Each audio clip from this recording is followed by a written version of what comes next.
Bismillahirrahmanirrahim. Assalamualaikum warahmatullahi wabarakatuh. Kami dari mahasiswa Universitas Gunadarma Fakultas Ilmu Komunikasi kelas 1 BA06 ingin menerangkan salah satu model komunikasi, yaitu model Gepner. Di sini kami kelompok 6 dengan anggota 4 orang, yaitu pertama Afiq Rafid, Maulana Rahman, Tiara Suci, dan Tubagus Rifki. Model Gepner merupakan perluasan dari model Laswell. Model ini terdiri dari model verbal dan model dramatik. Model verbal adalah seseorang mempersepsi kejadian dan bereaksi dalam suatu situasi itu melalui berbagai pemaknaan. Model dramatik yang dibuat Gepner menjelaskan bahwa proses komunikasi diawali dengan satu tindakan pemahaman persepsi. Meskipun proses komunikasi baru dimulai dan adanya persepsi S1, namun persepsi tersebut tidak dapat lepas dan adanya suatu peristiwa E. Tanpa adanya peristiwa E, tidak akan pernah muncul persepsi S1. Dan dengan tidak munculnya persepsi S1, maka tidak akan terjadi proses komunikasi. Bahan-bahan yang dibutuhkan model verbal Gepner. Pertama, seorang sumber. 2. Mempersepsi suatu kejadian. 3. Dan bereaksi. 4. Melalui suatu alat maluran media rekayasa fisik, fasilitas administratif dan kelembagaan untuk distribusi dan kontrol. 5. Untuk menyediakan materi. 6. Dalam suatu bentuk. 7. Konteks. 8. Yang mengandung isi. 9. Yang mempunyai suatu konsekuensi. Hai, saya Tiara Suci. Saya akan menjelaskan tentang gambar di samping. Gambar di samping memiliki beberapa simbol. Yang pertama, ada simbol M. Simbol M disebut dengan manusia atau mesin. Yang kedua, ada simbol S. Simbol S disebut dengan bentuk. Yang ketiga, ada simbol E, yaitu peristiwa. Yang keempat, ada simbol S1. Simbol S1 disebut dengan persepsi. Dan simbol E2 disebut dengan isi. Gepner melihat model gambar melalui dua pendekatan. Yang pertama, ada pendekatan transaksional, dan yang kedua, ada pendekatan psikofisikal yang disebut dengan psikologi fisik. Yang pertama, pendekatan transaksional.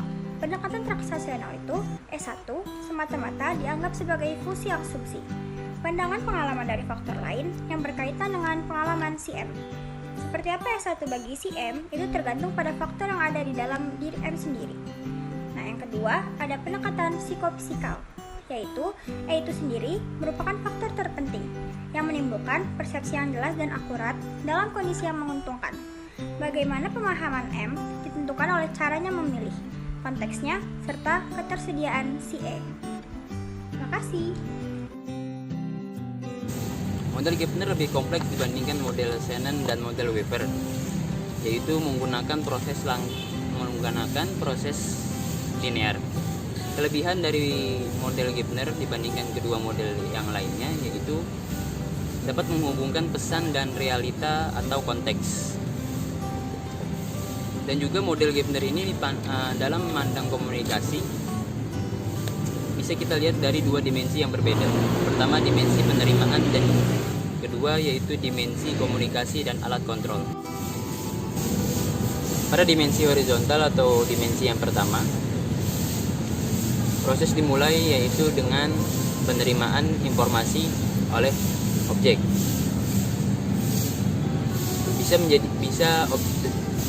Alat penerimanya bisa jadi manusia atau mesin. Kalau misalkan mesin, berarti sesuai dengan kapasitas mesinnya atau fisiknya.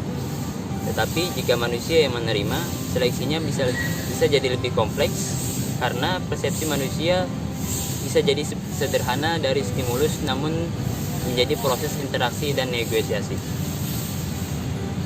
Jika kita telah mendapatkan kesesuaian dalam informasi, berarti penerima sesuatu itu kita bisa menjadikannya itu menjadi makna.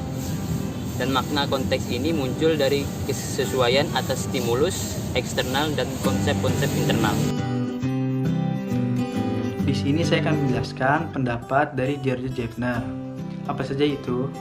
Kegagalan untuk melihat makna dari apa yang kita terima menyempatkan kita pada posisi disorientasi. Penyesuaian yang terjadi antara stimulus eksternal dengan pola-pola internal. Nah, dikendalikan oleh budaya-budaya yang kita miliki, di mana konsep dan pola internal dari pemikiran kita telah berkembang sebagai hasil dari pengalaman budaya. Artinya apa? Orang dari budaya yang berbeda akan mempersepsi secara realitas secara berbeda. Jadi, persepsi bukan hanya sekedar sebuah proses psikolog di dalam diri individu, melainkan persepsi juga merupakan sebuah permasalahan budaya. Pada slide terakhir ini saya akan menjelaskan.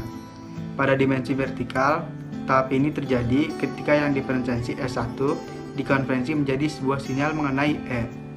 Atau jika menggunakan kode dari Gepner, SE, kode tersebut mewakili apa yang biasa disebut sebagai sebuah pesan.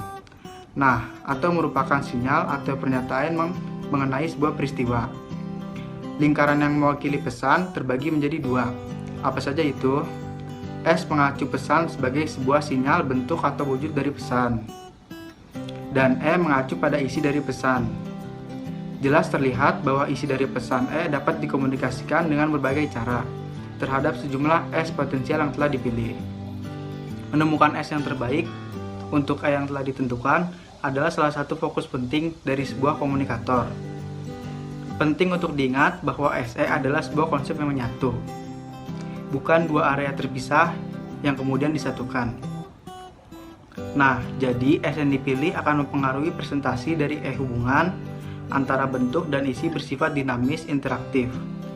Isi tidak hanya dikirimkan dalam bentuk, seperti yang secara sinis diungkapkan oleh Richard sebagai paket teori atau pakar teori komunikasi vulgar. Oke, sekian dari kami. Semoga apa yang kami sampaikan bisa bermanfaat untuk kalian semua. Terima kasih. Assalamualaikum warahmatullahi wabarakatuh.